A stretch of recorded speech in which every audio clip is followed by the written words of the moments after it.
عالمی اخبار اسپیشل رواں سال 2019 میں 3 سورج جبکہ 2 چاند گرہن ہوں گے۔ محکمہ موسمیات کی ہمارے ہاں پاکستان میں پیش گوئیاں کوئی زیادہ سچ ثابت نہیں ہوتی ہیں، لیکن یہ پیش گوئی اس لیے سچ لگتی ہے کہ اس کا سارا ڈیٹا عالمی موسمیاتی مرکز سے ملتا ہے۔ محکمہ موسمیات کے مطابق سال 2019 میں جو رواں سال ہے، اس میں 3 سورج جبکہ 2 چاند گرہن ہوں گے، جن میں سے 1 چاند اور 1 سورج گرہن پاکستان میں دیکھا جا سکے گا۔ اس سلسلے کا پہلا سورج گرہن 6 جنوری کو ہوا، جو جزوی تھا، اور یہ شمال مشرقی ایشیا اور شمالی پیسفک میں دیکھا جا سکا۔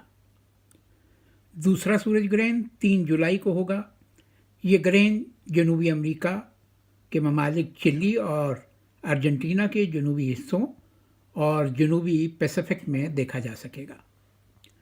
تیسرا سورج گرہن 26 دسمبر کو ہوگا، جو یورپ، ایشیا، شمال مغربی آسٹریلیا، افریقہ، پیسفک، انڈین اوشن اور اس کے علاوہ اور چند مقامات پر دیکھا جا سکے گا۔ یہ گرہن پاکستان میں بھی دیکھا جا سکے گا۔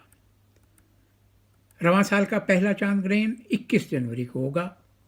یہ مکمل چاند گرہن ہوگا جو پاکستان میں نہیں ہوگا، تاہم اس کا نظارہ شمال اور مغربی امریکہ، یورپ اور افریقہ کے جنوبی حصوں میں کیا جا سکے گا۔ سال کا دوسرا اور آخری چاند گرہن 16 جولائی کو ہوگا، جو جزوی چاند گرہن ہوگا۔ دوسرے چاند گرہن کا نظارہ پاکستان سمیت ایشیا، افریقہ، امریکہ، جنوبی امریکہ، پیسفک، بحر اوقیانوس اور انٹارکٹیکا میں ہو سکے گا۔ یہ تھا عالمی اخبار اسپیشل۔